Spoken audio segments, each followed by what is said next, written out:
is the top four in La Liga, so it's Barca who jump back up to the top of the standings. Real Madrid had done well with that victory over Villarreal. They're on 51 points. Barca 1 point ahead in 52 points. Atletico Madrid beat Mallorca 3-0 as well today, so they are in third. For more reaction, let's chat to our Spanish correspondent, Phil Kitrimilides. Phil, great to see you as always. Took a little while, as I said, for Barca to get going, but once they did, it was a fairly comfortable win after that, wasn't it? Yeah, I think that's a very fair assessment. You know, credit to Real Oviedo, who played really well in the first half. They were really brave. They were aggressive, committed a lot of fouls in that first half, broke up the play, didn't allow Barcelona to get any kind of rhythm. And it was actually a really poor first half from Barcelona, obviously missing someone of the quality of Pedri. And I think it's fair to say Ferran Torres is at the moment first choice up front. He wasn't available either. And they definitely missed those two players. But then in the second half, when Real Oviedo gave them some gifts, Barcelona pounced. And we've said it before, you know, the firepower that Barcelona have. And ever since Hansi Flick has taken over, their basic premise has been to outscore teams, almost assuming that they're going to concede. They have tightened things up defensively this season. The bringing in of Joan Garcia has helped with that a lot. And yeah, today he didn't have too much work to do. Barcelona, once they got those first two goals, were very, very comfortable. And important for, you know, those players in form to keep scoring. You mentioned Dani Olmo. He started 2026 really, really strongly. I think Raphinha, ever since he's come back from injury, has shown what an extraordinary player he is with and without the ball. And Lamine is Lamine. And, you know, last season, I think we can all say that Lamine Yamal had a good season, right? Well, he scored 8 goals. He scored 9 goals last season and 15 assists. He's already on 8 goals and 9 assists this season in La Liga as well. So he's on course to have a much better season than he did last year in terms of numbers. And what a finish that was. I mean, I've seen Lamine score all sorts of goals. I hadn't seen him do that kind of goal. So something else he's got in his locker. But yeah, ultimately a decent win for Barcelona after a slow start. Can't expect them to come firing out the blocks in every game. And they got the job done, though. And they had to as well, because they were under pressure after that result from Real Madrid yesterday. They were, Phil, and I think they showed impressive patience as well. We've seen it in the past when teams, you know, they want to return to the top of the table, they're desperate to get a goal, and they're playing a team that they know they should be beating fairly comfortably, and they've got to wait till the second half for that first chance to come, and the mistakes that Oviedo eventually came. But we have seen it cost teams in the past when they haven't got that patience and they push a little bit too hard and then concede. Yeah, and, you know, Barcelona have had some narrow wins at home this season where they've actually been hanging on. I remember a game against Girona, which they ended up winning 2-1 thanks to a late goal. But Girona had loads of chances in that game. They beat Alaves narrowly as well, conceding early on. So there have been some games where they haven't necessarily been as convincing as you would expect them to be at home against teams lower in the table. But as you said, I think they've got that confidence and that the belief in their system, the belief in their way of playing, and the belief that they can just score against anyone, which they can, you know. And look at this team on your screen. This is not Barcelona's first choice team by any stretch of the imagination. They rested a number of players and had some people missing through injury, but it's still a team with so much firepower and so much football in the final third that it will cause any team problems, not least the team who are bottom of the table, Oviedo, who, as we said, pressed hard, pressed aggressive in that first half, but got tired, and Barcelona took advantage.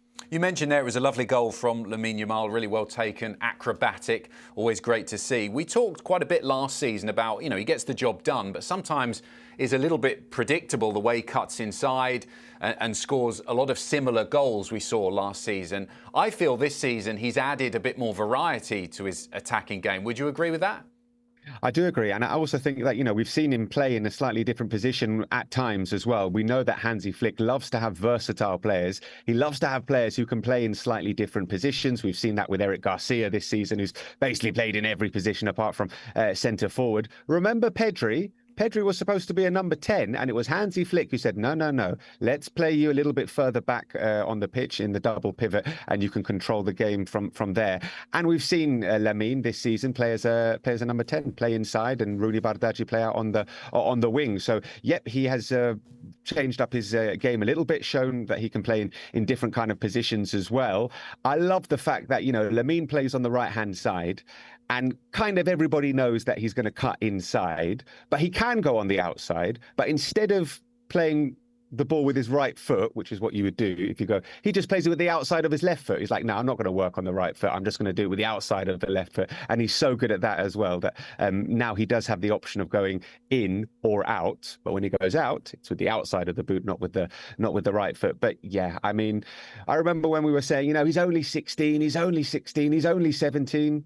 He's still only 18. He's still literally a teenager with so much more to learn, so much more to improve on as well. And the thing that Xavi Hernandez said when he brought him into the starting 11, credit to Xavi, who spotted him and brought him in. He said, Lamine always takes the right decisions. He always knows what to do on the ball. And that's what he saw from a very, very young age. I think as his how can I put this in a nice way? As his footballing ego has grown, as it should, he's one of the best players in the world. Maybe we've seen that decision-making at times falter a little bit, but he's still, an extraordinary player who almost always plays the right pass. You should be a diplomat, Phil. Footballing ego was, I think, a good way to put it. Obviously, every competition that Barcelona are in, they want to win. I think the one they really want to try and go one better this season, obviously, is the Champions League. I think Hansi Flick has spoken about the importance of that competition.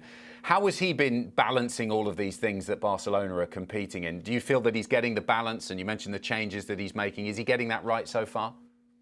I think so. I mean, we saw it today, taking the opportunity to rest players. And what he's also been doing as well is resting players within matches. We saw that today with Raphinha coming off after 60 minutes. Flick said, right, that's it, come off, half an hour rest for you. We've got a big game on Wednesday against Copenhagen. We've seen it in the Copa del Rey when, the likes of Pedri and Robert Lewandowski are coming on for the last 30 minutes of games as well. He's got a pretty big squad to choose from, and he's got versatile players as well, Hansi Flick. So, yeah, I think he's managing it pretty well. Remember, they got really close last season to making it to the final, really, really close. And I think they feel like the squad is as strong as it was last season, if not stronger. And in La Liga, I think we all agree that last season, Barcelona had a really good season, right? They played really well. They were the best team in Spain. They were one of the best teams in Europe. In La Liga, at the moment, they're currently 10 points better off at this stage than they were last season. They've got 10 more points. They were 7 points behind Real Madrid at this stage of the season. Sorry, behind Atletico, I think, at this stage of the season. And now they're 1 point clear at the top. So there's been a big improvement domestically in terms of how many points they've picked up compared to last season. And we'll see how that goes in the Champions League. And you mentioned the Champions League and you mentioned their desperation to win it. And it goes back to something I always say on the programme, when it comes to Barcelona and Real Madrid, it's not just what you do, it's what the other team does as well. That's how this rivalry is measured. And unfortunately for Barcelona, over the last 10 years or so, they have been the best team in Spain in terms of league titles. But Real Madrid have won all those Champions League, which is somewhat diminished, certainly in terms of how it's viewed here in Spain, that achievement. It shouldn't, but that's how the rivalry is measured here in Spain. So that's one of the reasons why they want to go one better and get to the final and win it this season, because it's glory for them. But also it means that Real Madrid don't win it. Yeah, each other wants what the other's got. Just to line quickly on Real Oviedo, they obviously captured everyone's attention last season getting promoted. It was a Cinderella story. Great to have them in the top division of Spanish football. They're bottom of the table. They didn't do too badly today. The first half was okay, kept it to 0-0. Have they got any chance of surviving, do you think? No. Don't think so. Keep it nice and short. No, I think they've changed the manager too late. Matias, not Matias. Almada has come in. Guillermo Almada, and he's really, really changed the team. They're playing a lot more aggressively. They're playing higher up the pitch. They look like a side who believe in themselves, but he's the third manager of the season. They're still rock bottom of the table. Other teams around them are picking up points as well. They cannot score for toffee. So it looks like a hopeless cause. And I've got a very, very good friend who's a very, very big Real Oviedo fan who would absolutely love them to stay up. Who was in the camp now today watching them in the pouring rain lose. And he said that, I think the Real Oviedo fans are pretty resigned to the fact that they're going straight back down to the second division. Yeah, they're going to need a miracle, aren't they? But I'm sure they'll be back in the future. Thanks so much, Phil. We'll speak to you soon here on Scoreline.